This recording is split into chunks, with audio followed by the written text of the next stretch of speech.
Very good morning to all. In this lecture, we will discuss capacitance. When two different dielectrics inserted between plates having dielectric constant K1 and K2. आतापर्यंत आपण पाहिलं हा capacitor असेल, that is parallel plate capacitor. तर याची capacity store करण्याची काय electrical energy that is capacitance किती आहे C is equal to A epsilon not divided by D, where A is area of plates. Plate कशा असतील तर हा एरिया, देन एप्सिलॉन नॉट म्हणजे permittivity of free space or permittivity of vacuum or air. Then D is distance between two plates. जर आपल्याला माहित असेल तर आपण या पॅरलल प्लेट कॅपॅसिटरची कॅपॅसिटी दॅट इज कॅपॅसिटन्स आपण फाइंड करू शकतो. हे झालं विदाउट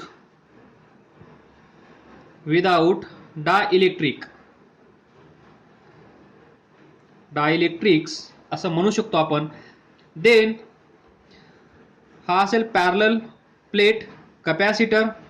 त्यानंतर या दोन प्लेट मधलं डिस्टन्स असेल D.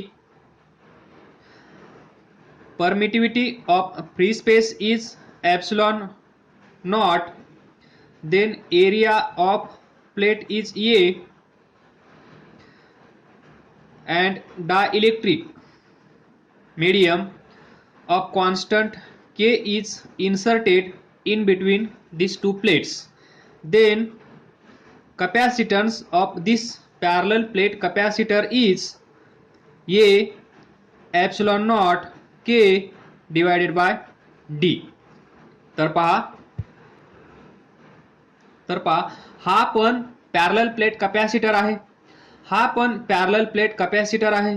तर हा डिफरन्स कशामुळे, तर हा डिफरन्स या दोन प्लेटच्या मध्ये इन्सर्ट केलेल्या त्या डायइलेक्ट्रिक मीडियममुळे. डायइलेक्ट्रिक मीडियम म्हणजे माहीत असेल non conducting medium that is having dielectric constant K. तर इथून आपण पाहिलं A epsilon not divided by D into K. तर ब्रॅकेट पहा, याला आपण C1 म्हणूया, याला आपण C2 म्हणूया. तर C2 इथे लिहा with dielectric medium having constant that is dielectric constant K. तर इथे पहा we can write C2 is equal to, हा ब्रॅकेट पहा हाच आहे की नाही, A एप्सिलॉन नॉट D म्हणजेच इथे C1 आपण लिहू शकतो इंटू K. तर या इक्वेशन वरून आपण असं सांगू शकतो capacitance of parallel plate capacitor is increase bye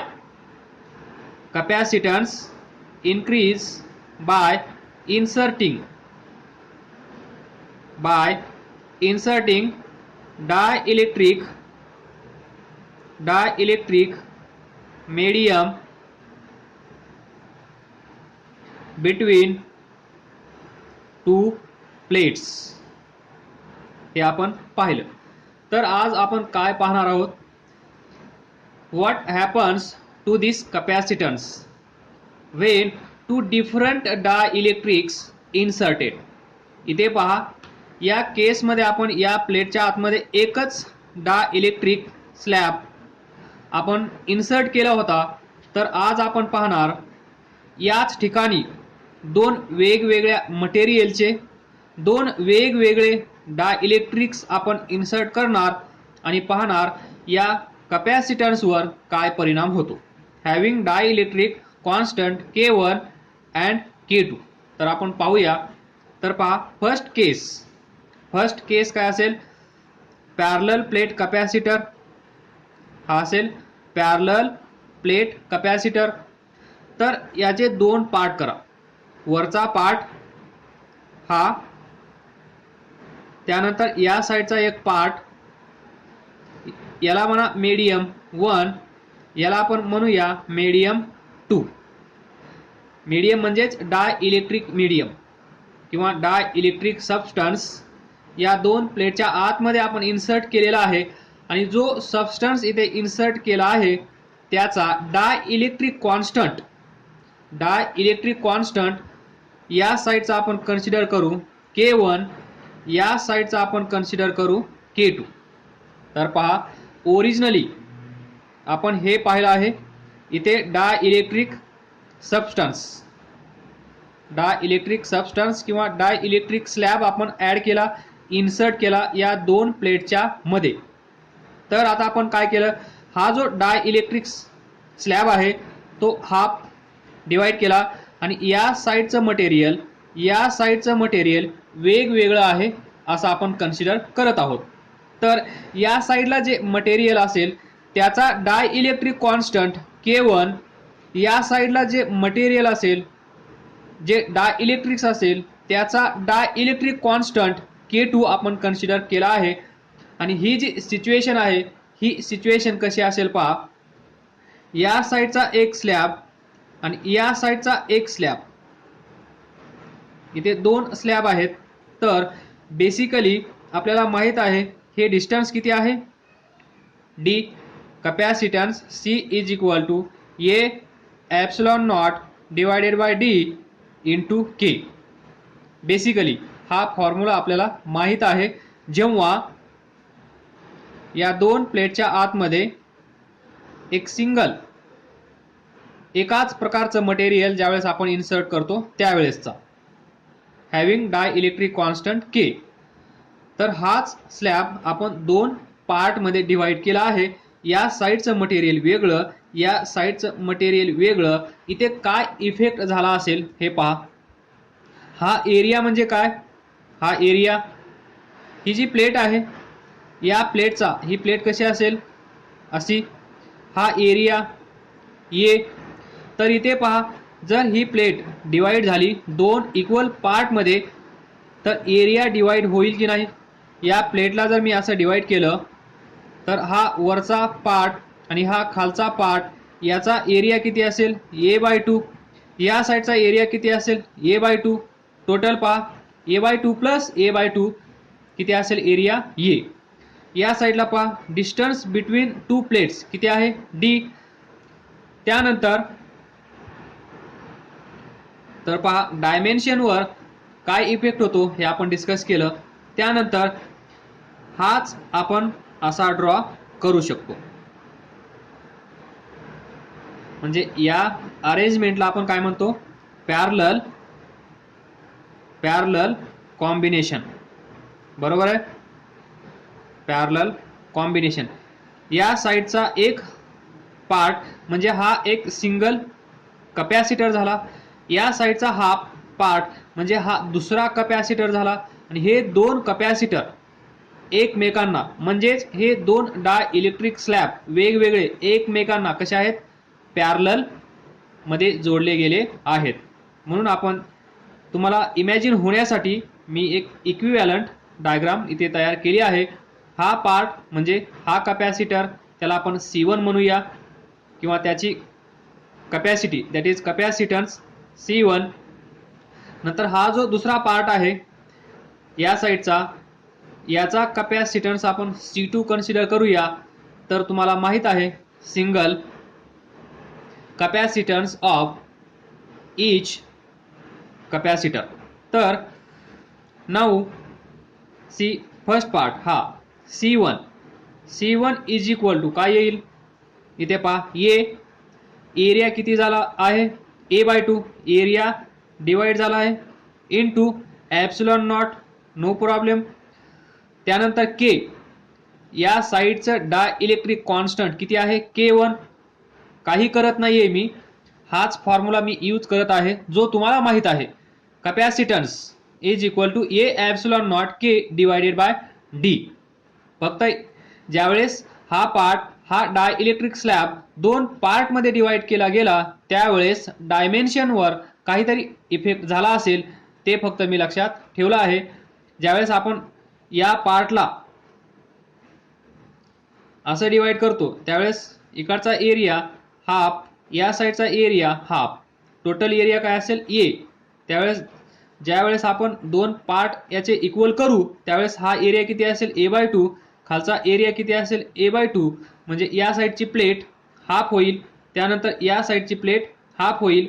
हा a/2 हा a/2 बेसिकली हा काय असेल, ही एक मोठी प्लेट असेल हॅव्हिंग एरिया a. तीच प्लेट मी ब्रेक केली दोन इक्वल पार्टमध्ये, म्हणून या साईडला a/2. तर फक्त काय करणार मी, एच्या ठिकाणी a/2 पुट केला. epsilon not no problem. Dielectric constant of this medium is k1. So इथे असेल k1 डिवायडेड बाय डिस्टन्सवर काही परिणाम झाला का, या दोन प्लेटच्या मधलं डिस्टन्स चेंज झालं का, तर नाही, तर इथे असेल d. तर मग काय भेटेल, ये epsilon naught k1 divided by 2d, equation number 1. त्यानंतर C2 म्हणजे या साईडचा, हा पण इथे पहा बाय सिमेट्री हा किती असेल सेम, म्हणजेच a/2 epsilon नॉट k2, या साईडला डायइलेक्ट्रिक कॉन्स्टंट k2 आहे म्हणून k2 divided by d, distance change झालेलं नाहीये, ये epsilon naught k2 divided by d, equation number 2. आणि तुम्हाला चांगलंच माहित आहे हे दोन वेगवेगळ्या मटेरियलचे पार्ट, म्हणजेच आपल्यासाठी हे दोन वेगवेगळे कपॅसिटर आहेत. या साईडचा एक कपॅसिटर, या साईडचा एक कपॅसिटर, याचा डायइलेक्ट्रिक कॉन्स्टंट k2, याचा डायइलेक्ट्रिक कॉन्स्टंट k1. तर हे दोन एकमेकांना कसे आहेत, पॅरलल मध्ये. मग पॅरलल मध्ये आपण या दोघांचा इक्विव्हॅलंट कसा फाइंड करतो, सो इक्विव्हॅलंट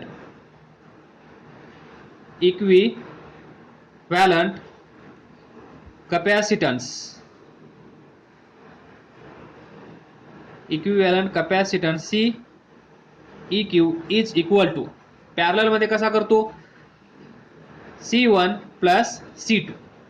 आलं लक्षात.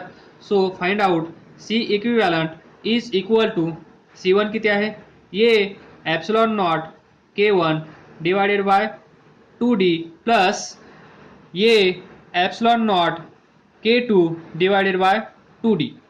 सॉरी इथे 2 असेल, हा 2 इथे येईल. देन वी कॅन ॲड और वी कॅन टेक कॉमन ये epsilon naught divided by 2d, ये epsilon naught divided by 2d ब्रॅकेटमध्ये काय असेल k1 प्लस k2. तर इथे पहा थोडंसं व्यवस्थित, C equivalent is equal to पहा A epsilon naught divided by d ब्रॅकेटमध्ये असेल k1 plus k2 divided by 2. हा 2 इकडे घेऊन गेलो ब्रॅकेटमध्ये, A epsilon naught divided by d. इथे पहा ओरिजिनल फॉर्म्युला आपला काय आहे, original C is equal to ये epsilon naught k divided by d. हा ओरिजिनल फॉर्म्युला आहे पॅरलल प्लेट कपॅसिटरचा कपॅसिटन्स फाइंड करण्याचा with k, that is dielectric constant और विथ डायइलेक्ट्रिक मीडियम. तर इथे पहा या दोन फॉर्म्युल्यामध्ये ज्यावेळेस आपण दोन वेगवेगळे मटेरियल्स यूज केले तो डायइलेक्ट्रिक स्लॅब बनवण्यासाठी हाफ हाफ इक्वल पार्ट, तर काय फरक दिसून येत आहे, या ए ची जागा एनेच घेतली आहे, epsilon नॉटची जागा epsilon नॉटनेच घेतली आहे, डी ची जागा डीनेच घेतली आहे, पण के ची जागा कुणी घेतली आहे, k1 plus k2 divided by 2. So here k equivalent we can write k equivalent is equal to k1 plus k2 divided by 2. तर मग हाच फॉर्म्युला आपण कसा लिहू शकतो, C equivalent is equal to ये epsilon naught divided by d k equivalent, where k equivalent is equal to K1 plus K2 divided by 2. पहा same formula, A epsilon naught K divided by D, A epsilon naught K divided by D. फक्त इथे असेल K equivalent, आणि हा K equivalent आपण कसा find करणार? पहिल्या मीडियमचा डायइलेक्ट्रिक कॉन्स्टंट प्लस दुसऱ्या मीडियमचा डायइलेक्ट्रिक कॉन्स्टंट डिवायडेड बाय 2 हा भेटेल आपल्याला K जो इथे आहे तो. आणि अशा प्रकारे आपण फाइंड करणार capacitance when two different dielectrics inserted between plates having dielectric constant K1 and K2, पण त्यांची अरेंजमेंट कशी असेल ते तुम्हाला लक्षात ठेवावं लागेल. हे जेव्हा तुम्हाला पॅरलल कॉम्बिनेशन सारखं दिसेल त्यावेळेस तुम्हाला यांना कसं ॲड करावं लागेल याची प्रोसिजर तुमच्याकडे आहे. जर तुम्हाला हे डायरेक्ट पाठ झालं की इक्विव्हॅलंट जर तुमच्या लक्षात राहिला तर ए वर इफेक्ट होत नाही, ॲप्सिलॉन नॉटवर इफेक्ट होत नाही, डी वर इफेक्ट होत नाही, तर तुम्ही इझिली के इक्विव्हॅलंट एवढी प्रोसेस न करता डायरेक्ट हा K1 plus K2 divided by 2 असं जर लक्षात ठेवलं तर तुमचं काम अगदी सोपं होऊन जाईल आणि वेळ वाचेल, लवकरात लवकर तुम्ही प्रॉब्लेम सॉल्व कराल. नाहीतर मग पॅरलल कॉम्बिनेशनची मेथड तुम्हाला माहीतच आहे, कपॅसिटन्स सिंपल पॅरलल प्लेट कपॅसिटरचा माहीतच आहे, ही प्रोसिजर यूज करा, तुम्हाला मग असं भेटेल.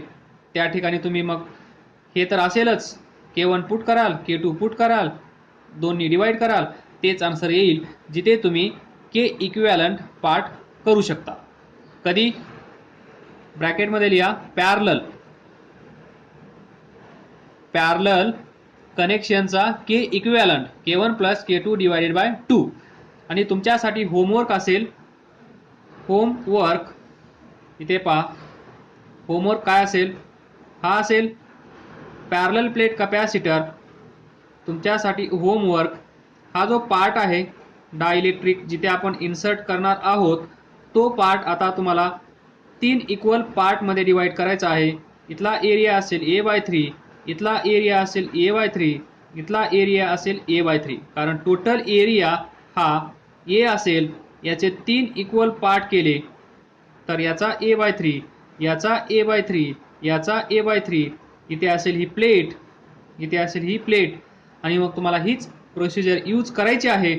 आणि याचा के इक्विव्हॅलंट किती येतो हे तुम्ही मला सांगायचं आहे. This is your homework. Same same same, फक्त चेंज काय असेल, जिथे मी A/2 यूज केला आहे तिथे तुम्हाला A/3 यूज करायचं आहे. आणि जिथे मी ही डायग्राम ड्रॉ करत असताना 2 पॅरलल कपॅसिटर दाखवले आहेत तिथे तुम्हाला इथे एक तिसरा पॅरलल प्लेट कपॅसिटर ॲड करावा लागेल. तर हे असं येईल 3 पॅरलल प्लेट कपॅसिटर्स आणि यांचा equivalent C1 C2 me find केला आहे, तुम्हाला C3 फाइंड करावं लागेल and so on. Will get answer, आणि ते आन्सर तुम्ही मला सांगायचं आहे. Now we will discuss capacitance. Same, when two different dielectrics inserted between two plates having dielectric constant K1 and K2 same आहे. तर डिफरन्स काय असेल मग? हा असेल तुमचा पॅरलल प्लेट कपॅसिटर, बरोबर. Plate P1, plate P2. या दोन प्लेटच्या मध्ये आपण काय ॲड करतो? जर या पॅरलल प्लेट कपॅसिटरची capacity that is capacitance increase करायचा असेल तर आपण या दोन प्लेटच्या मध्ये डायइलेक्ट्रिक मीडियम यूज करत असतो. डायइलेक्ट्रिक मीडियम आता एक्सप्लेन करण्याची गरज नसावी. तर पाठीमागे आपण पाहिलं, हा पॅरलल प्लेट कपॅसिटर असेल तर या साईडला वेगळं मटेरियल आणि या साईडला वेगळं मटेरियल. त्यानंतर के इक्विव्हॅलंट आला K1 plus K2 divided by 2. तर आता हेच दोन मटेरियल्स मी वेगळ्या प्रकारे ॲड करणार आहे. ते असतील असे, या प्रकारे तर पहा या साईडला एक मटेरियल आणि या साईडला दुसरं मटेरियल. इथे पहा पाठीमागे हाफ हाफ, इथे पण हाफच पण वेगळ्या पद्धतीने. आलं लक्षात? इथे असेल K1, इथे असेल K2. तर सांगा area originally C is equal to A epsilon not K divided by D, हे सर्वांनाच माहीत आहे. आलं लक्षात? तर इथे पहा ज्यावेळेस आपण हा डायइलेक्ट्रिक स्लॅब दोन वेगवेगळ्या मटेरियलचा बनवला त्यावेळेस कोणत्या पॅरामीटरवर कोणत्या डायमेन्शनवर इफेक्ट होत आहे, कोणत्या ए. तर पहा 3D पहा, ही प्लेट अशी असेल, त्याच्या शेजारी ही दुसरी प्लेट असेल, बरोबर. तर या दोन प्लेटमध्ये एरिया पहा, ज्यावेळेस मी व्हर्टिकली याला डिवाइड केलं म्हणजे या साईडचं या प्रकारे हा हा, तर या साईडला आणि या साईडला, तर पहा ही प्लेट जशी आहे तशीच आहे, एरिया चेंज झाला नाही. तर चेंज काय होईल, इथे पहा हे असेल distance D between this plate and this plate. त्याच्यामध्ये या साईडला वेगळं मटेरियल, या साईडला वेगळं मटेरियल. आलं लक्षात? इथे पहा या साईडला वेगळं मटेरियल, त्यानंतर या साईडला वेगळं मटेरियल. तर कशावर इफेक्ट होत आहे सांगू शकाल? गेस करा. एरिया चेंज होत नाहीये हे लक्षात आलं तुमच्या. एरिया पहा जशाच तसा आहे ये, पण डिस्टन्स पहा हाफ म्हणजे या साईडला D/2 आणि या साईडला D/2. हे डिस्टन्स किती आहे टोटल D. तर हे डिस्टन्स आता किती असेल D/2. या साईडचं डिस्टन्स किती असेल D/2. म्हणजे ज्यावेळेस असं आपण बनवू, असं कॉम्बिनेशन करू त्यावेळेस डिस्टन्सवर इफेक्ट होत आहे. पाठीमागे पाहिलं आपण याच्यामध्ये एरिया डिवाइड झाला, इथे डिस्टन्स डिवाइड होत आहे, या साईडला D/2 या साईडला D/2. तर व्हेरी सिंपल, हे जे कनेक्शन असेल, हे जे कॉम्बिनेशन असेल ते असं असेल तुम्हाला इमॅजिन होण्यासाठी. तर पहा इथे एक कॅपॅसिटर आहे, त्यानंतर इथे एक कॅपॅसिटर आहे आणि याला काय म्हणतो आपण end to end connection. End to end connection हे कुठं असतं सिरीज मध्ये, बरोबर. म्हणजे याच्यानंतर हा आहे, याच्यानंतर हा आहे म्हणजे सिरीज. म्हणजे ही जी मांडणी आहे, ही जी अरेंजमेंट आहे, हे जे कॉम्बिनेशन आहे, अशा प्रकारे डायइलेक्ट्रिक्स इन्सर्ट करण्याचं याला आपण काय म्हणतो सिरीज. म्हणजे तुम्हाला असं कॉम्बिनेशन दिसल्यानंतर तुमच्या लगेच लक्षात आलं पाहिजे इथे सिरीज कॉम्बिनेशनचा फॉर्म्युला आपल्याला यूज करायचा आहे. तर याचा कॅपॅसिटन्स C1, याचा कॅपॅसिटन्स C2. तर आपण फाइंड करूया. C1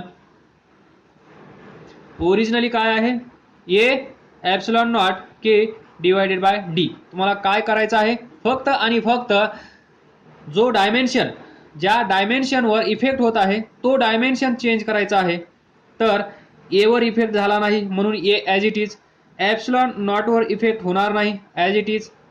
K पहिला काय आहे K1, या साईडचं पहिलं मटेरियल, पहिला slab having dielectric constant K1 म्हणून K ची जागा कोणी घेतली K1 divided bye D/2.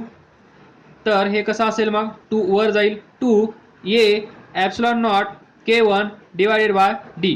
Equation number 1. सांगा आता C2. व्हिडिओ पॉज करू शकता, लिहू शकता, सॉल्व करू शकता, नंतर प्ले करू शकता. तर A no effect, epsilon not no effect, K effect that is K2 divided by distance dy2. त्यानंतर 2 वर जाईल 2 A epsilon not K2 divided by D equation 2. तर हे कॉम्बिनेशन कसं आहे, सिमिलर टू सिरीज कॉम्बिनेशन. आणि सिरीज कॉम्बिनेशन असेल तर आपण इक्विव्हॅलंट कसा काढतो, equivalent when capacitor are connected in series, C equivalent is equal to CS is equal to C1 C2 divided by C1 plus C2. बरोबर. Now simply substitute C1 C2 will get C equivalent is equal to C1 काय आहे 2a epsilon naught K1 divided by D into 2a epsilon naught K2 divided by D divided by C1 plus C2. 2a epsilon naught K1 divided by D plus 2a epsilon naught K2 divided by D. C equivalent. हे solve करा. काय येईल पहा, is equal to इथे काय येईल पहा, इथून 2 कॉमन काढल्यानंतर एक 2 कॅन्सल होईल किंवा I will solve 2 into 2 4 A square epsilon naught square K1 K2 divided by D square divided by इथे पहा कॉमन काय घेऊ शकतो आपण 2a epsilon naught upon d common, so 2a epsilon naught divided by d bracket मध्ये काय असेल इथे K1 इथे K2 आलं लक्षात. तर 2 जा ये एक ए कॅन्सल होईल, epsilon naught एक epsilon naught कॅन्सल होईल, d एक d कॅन्सल होईल. तर न्यूमरेटरला सॉरी इथे पहा न्यूमरेटरला काय असेल 2 आहे, एक ए अवेलेबल असेल, एक ॲप्सिलॉन नॉट अवेलेबल असेल, त्यानंतर K1 K2 डिवायडेड बाय एक डी ते अवेलेबल असेल, त्यानंतर डिवायडेड बाय इथे काय आहे हे सर्व कॅन्सल झालं आहे, तर K1 प्लस K2. त्याला कसं सोडवता तुम्ही, याचा डिनॉमिनेटर काय नाही म्हणजे एक आहे, तर 2a epsilon naught K1 K2 divided by D into 1 upon K1 plus K2. तर पहा a epsilon naught divided by D bracket मध्ये हा 2 इकडे घेऊन या, K1 इथे या घेऊन, नंतर K2 divided by K1 plus K2 divided bye 2K1 K2 divided by K1 plus K2. तर इथे पहा हा काय फाइंड केला आपण, C इक्विव्हॅलंट. तर ओरिजिनल फॉर्म्युला तुमच्या लक्षात असेलच, काय आहे C is equal to A epsilon naught K divided by D. तर कंपॅरिझन करा, ए ची जागा एनेच घेतली आहे, नो डिस्टर्बन्स. ॲप्सिलॉन नॉटची जागा एचा प्रॉब्लेम सॉल्व, ॲप्सिलॉन नॉटची जागा ॲप्सिलॉन नॉटने घेतली आहे, डी ची जागा डीनेच घेतली आहे, नो प्रॉब्लेम. पण के ची जागा कुणी घेतली आहे, 2K1 K2 divided by K1 plus K2 sorry K2 हा असेल केच्या जागेवर. त्यालाच आपण कसं लिहू शकतो, इथे लिहितो मी, C equivalent is equal to C equivalent is equal to A epsilon naught divided by D ब्रॅकेटच्या जागेवर काय लिहू शकतो K equivalent. आणि ओरिजिनल फॉर्म्युला तुम्हाला माहित आहे A epsilon naught divided by D into K. तर इथे पहा K is equal to K असला पाहिजे. K is equal to K equivalent, आणि के इक्विवॅलंट किती आहे 2k1 k2 divided by k1 plus k2, बरोबर. के इक्विवॅलंट किती आला 2k1 k2 divided by k1 plus k2. हे लक्षात आलं पाहिजे, तुमच्या पाठ झालं पाहिजे. अशी डायग्राम तुमच्या समोर असल्यानंतर डायरेक्ट याचा इक्विवॅलंट के इक्विवॅलंट तुम्हाला फाइंड करता आला पाहिजे. तो किती आहे 2k1 k2 divided by k1 plus k2 in this way. आणि डायरेक्ट मग A epsilon not divided by D into K equivalent is equal to capacitance of this combination. Then here is homework. Homework काय असेल लक्षात आला असेल काही जणांच्या. ही असेल पॅरलल प्लेट कॅपॅसिटर. इथे मी 2 पार्टमध्ये डिवाइड केली आहे. तुम्हाला काय करायचं आहे 3 पार्टमध्ये डिवाइड करायची आहे. तर मग एरियावर इफेक्ट होणार नाही, बरोबर. मग इफेक्ट कशावर होईल, हे डिस्टन्स, हे डिस्टन्स, हे डिस्टन्स. हे असेल d/3, हे असेल d/3, हे असेल d/3 अँड खतम. C1 लिहा, C2 लिहा, C3 लिहा. इथे d/2 मी लिहिला आहे, तुम्हाला काय लिहावं लागेल d/3. इथे असेल d/3. तिसरा पण येईल C3, ये एप्सिलॉन नॉट k3 येईल, इथला k1, इथला k2, इथला k3. तर तिसरा C2 झाल्यानंतर C3 ये epsilon not k3 divided by d/3. असे तुमच्याकडे 3 इक्वेशन्स तयार होतील. आणि 3 इक्वेशन म्हणल्यानंतर तुम्हाला माहित आहे सी इक्विवॅलंट कसा काढतो आपण सिरीजमध्ये. C1 C2 plus C2 C3 plus C3 C1 divided by C2 C3. हे असेल 1/C इक्विवॅलंट. सी इक्विवॅलंट याचा रेसिप्रोकल येईल लाईक दिस. आलं लक्षात. तर काय समजलं नसेल तर विचारा, अभ्यास करत राहा, पुढे जात राहा. All the best. थँक्यू.